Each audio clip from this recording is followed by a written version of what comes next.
I was doing a bunch of respond to everything like that before I made the video, and then with the video being so long and everything, I guess my phone just overheated. So this is just going to be a quick finalization of all the updates. So some of the things that I missed yesterday on the first information overload was the alpacas. Everybody was asking how the alpacas were doing. They are doing good. The first night I got over there, Thursday night, I didn't get everything dark, so I wasn't able to get the alpacas put away in the pen before dark. Of course, the goats went in. The alpacas said, nope, we're staying out. So, of course, I was up every 30 minutes, scared something was going to happen. And now they've been out for 2 days that I haven't been there. So tomorrow morning I'll be headed over to check on all the animals, feed them, finish using my permits that I have for the firewood with my neighbor John, or at least grab another cord. I think I have 2 or 3 cords I still need to haul. So I'll be finishing that up over the next week or two. And hopefully the alpacas are doing good. At night, they would come in and hang out with the dogs, because I would leave 2 dogs out. 1 dog would sleep in the camper with me, and everybody seemed to be good. And then, of course, my neighbor John down the road was telling me he wished he had a camera because the antelope were hanging out with the alpacas. But what he didn't know was I not only saw that, but when the goats were out, it was the goats, the alpacas, and the antelope all hanging out. And of course, I never had my phone whenever the antelope ended up showing up. And when I went to get my phone, the goats would follow me and then the antelope would take off. So I never got any footage either, but that was pretty awesome seeing the 3 male antelopes hanging out with all the animals, because who knows, I might have some antelopes as pets soon and they might come in and check out the ranch. So that's it on the alpacas. For those of you wondering about the llama and the roosters that were supposed to come, they didn't come. The turned out to be another flake. I've had people tell me all the time they're bringing animals, never show up, never happens. So that's why I normally never tell anybody that I have animals coming, because a lot of people end up flaking out, and I just show you the animals once I get them. So the lady never came through, never showed up, never came to look at the ranch, never heard back from her, never had voicemails, text messages, anything. So didn't get any new animals in the week and a half that I was gone. And so that's it on that. For rain, people were asking, have I got any moisture yet? Yes, we got hammered for about 2.5, 3 hours of one day. And in that 2.5, 3 hours, the pond completely filled up and started overflowing for about 45 minutes. So we had about 2.5 days worth of rain, but it was only that 2.5, 3 hours that we got a lot of rain. And boy, did it soak everything down. So I got some footage of that. You'll see that coming up in the future.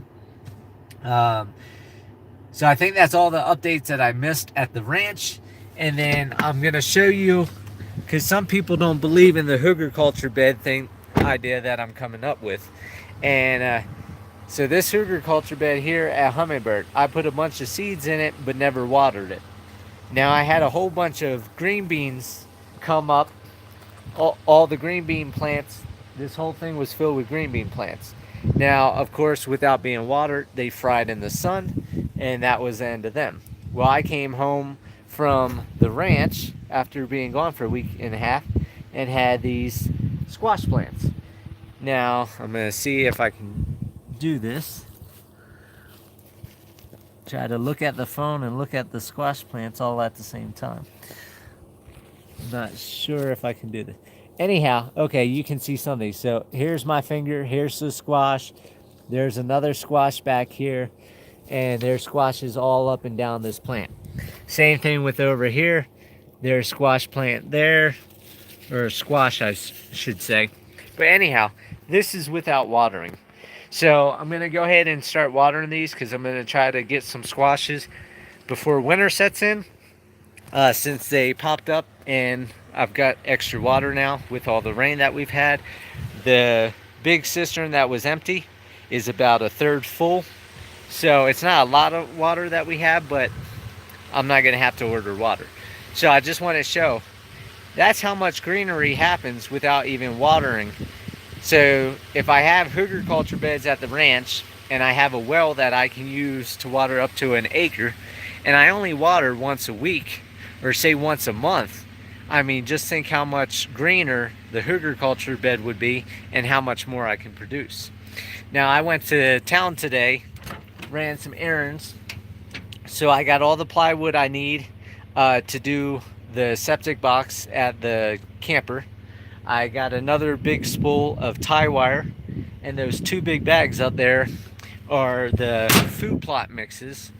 I was told by the greenhouse place to buy this. It's called green manure mix, and what people do with it is they plant it in the fall, it grows up, then it regrows in spring for whatever doesn't grow during fall, and you till it in, and that gives you the compost mix and soil amendment and everything like that.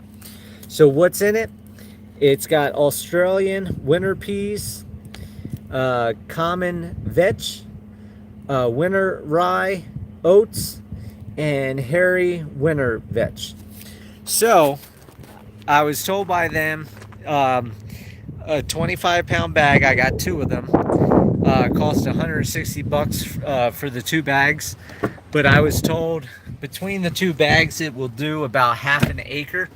But they said since I have such a large acreage, I could do it a little less if I wanted to and cover about an acre with it. And if I don't till it under, which I'm not going to because it's a food plot to feed the animals, then it will go to seed next fall and will drop seed, and it will continue to keep growing and growing and growing as long as the animals don't devour everything and it has opportunity to seed. Another thing they said I could do if I wanted to spend the money, but they said I don't necessarily need to do it, but it would help, is if I bought 2 more bags come spring and seed again when the rain season hits. So it has a double dose of seed and I can really get them going. So I'm going to be doing firewood, 1 load for John tomorrow, 1 load for me, and then I'm going to go ahead and hand sprinkle the seeds in different areas and hope that it comes up before winter hits.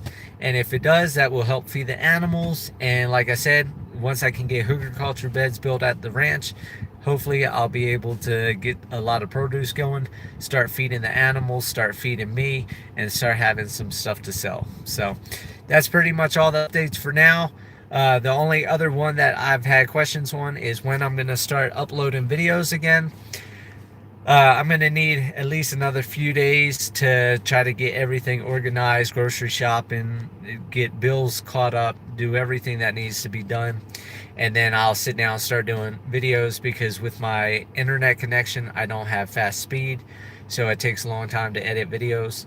But once I can get some going, then I'm going to try to get back to doing the 3 videos a day.